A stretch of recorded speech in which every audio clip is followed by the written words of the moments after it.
All right, we are still in book 7. I'm going to get rid of all of this. And I guess I have to get rid of my little lines too.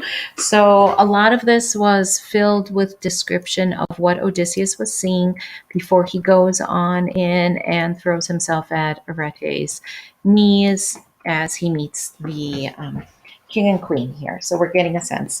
It's all very beautiful. It's called Gardens and Firelight, so we have to spend kind of a balanced amount of time outside seeing what it's like and then inside. So on the bottom of page 114, line 130, currants were dried at one end on a platform bare to the sun beyond the vintage arbors, and vats the vintners trod while near at hand were new grapes barely formed as the green blooms fell, or half-ripe clusters faintly coloring. After the vines came rows of vegetables of all the kinds that flourish in every season, and through the garden plots and orchards ran channels from one clear fountain, while another gushed through a pipe under the courtyard entrance to serve the house and all who came for water. These were the gifts of heaven to Alcinous. So they have irrigation and they have flowing water. So pretty highfalutin. Odysseus, who had borne the barren sea, stood in the gateway and surveyed this bounty. He gazed his fill, then swiftly he went in. The lords and nobles of Phaeacia were tipping wine to the wakeful god, to Hermes, a last libation before going to bed. But down the hall Odysseus went unseen, still in the cloud Athena clothed him in, until he reached Arete and the king. So just a little side note here, we have another new name for Hermes. Wakeful god Hermes, probably because he's always running around and taking messages, so he doesn't have enough time to sleep. Okay, back to line 151. He threw his great hands around Arete's knees, whereon the sacred mist curled back. They saw him, and the diners hushed amazed to see an unknown man inside the palace. Under their eyes, Odysseus made his plea. Arete, admirable Rhexenor's daughter. Yeah, I wonder how he knew that. That was Athena telling him all that. Here is a man bruised by adversity, thrown upon your mercy and the king, your husband's, begging indulgence of this company. May the gods' blessing rest on them. May life be kind to all. Let each one leave his children every good thing this realm confers upon him. But grant me passage to my fatherland. My home and friends lie far. My life is pain. Hey, that's a good quote. So you notice when he speaks to Arete, he intermixes his address, his plea, telling a little bit about himself with blessings for her. So this is kind of the way you were supposed to talk to a king or a queen.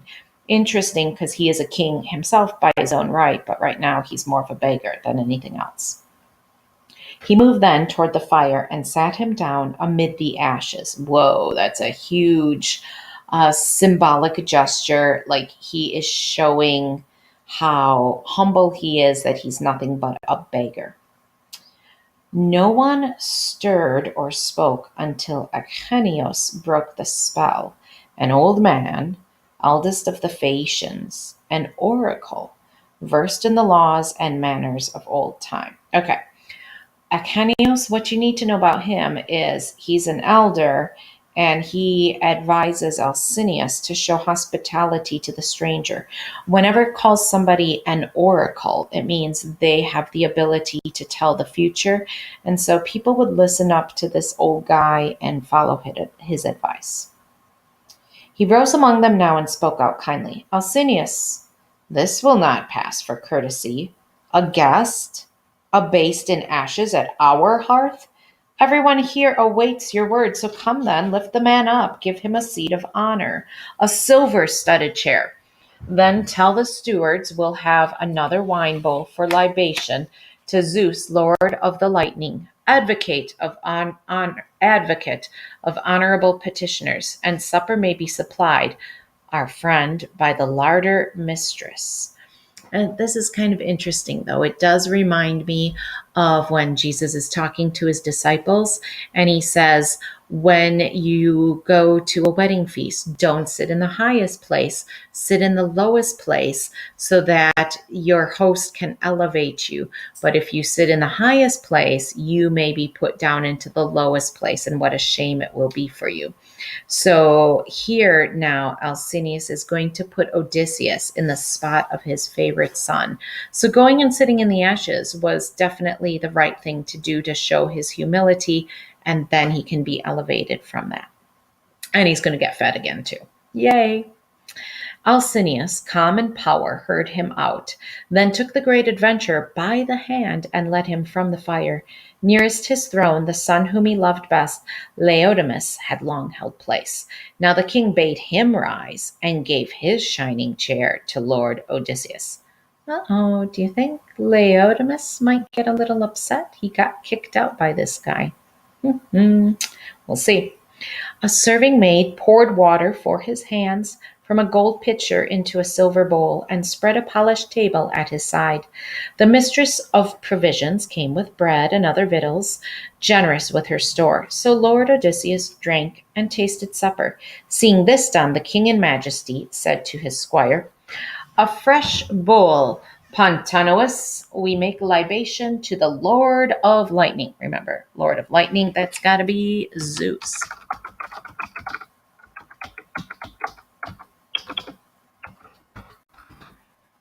And we'll make that lowercase. Boom. Who seconds honorable petitioners? Mixing hearted wine, Pontonous went on his rounds and poured fresh cups for all. Whereof, when all had spilt, they drank their fill. Okay, couple things there. So notice they wash their hands before they eat. This is way back when.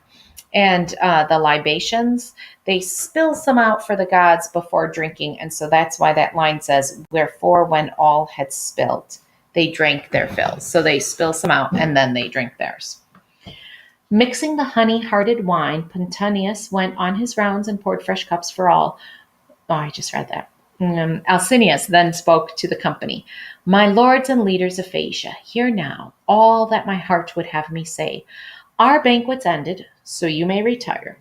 But let our seniors gather in the morning to give this guest a festal day and make fair offerings to the gods. In due course, we shall put our minds upon the means at hand to take him safely, comfortably, well and happily, with speed to his own country, distant though it may lie. And may no trouble come to him here or on the way. His fate he shall pay out at home, even as the spinners spun for him on the day his mother bore him. If, as may be, he is some god come down from heaven's height, the gods are working strangely. Until now they have shown themselves in glory only after great hecatombs, those figures banqueting at our side, throned like ourselves.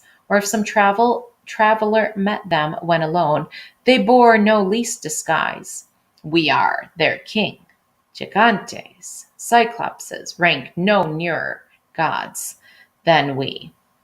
So basically what the king does is he says, okay, you guys all go to bed. We will have a party tomorrow. We don't know who this is. Maybe he's a god, maybe not. So Odysseus is ready to give an answer. Basically, he's going to say, nope, not a god. Let me eat, tell you my story. Then I hope you're going to send me home. Odysseus's wits were ready, and he replied, Alcinous, you may rest your mind. You may set your mind at rest. Body and birth, a most unlikely god am I, being all of earth and mortal nature. I should say rather, I am like those men who suffer the worst trials that you know, and miseries greater yet, as I might tell you hundreds. Indeed, the gods could send no more. You will indulge me if I finish dinner? Grieved though I am to say it, there's no part of man more like a dog than brazen belly, crying to be remembered, and it must be when we are mortal, weary, and sick at heart, and that is my condition.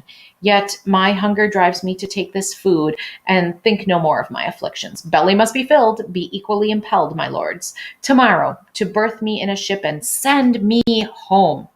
Rough years I've had, now may I see once more my hall, my lands, my people before I die.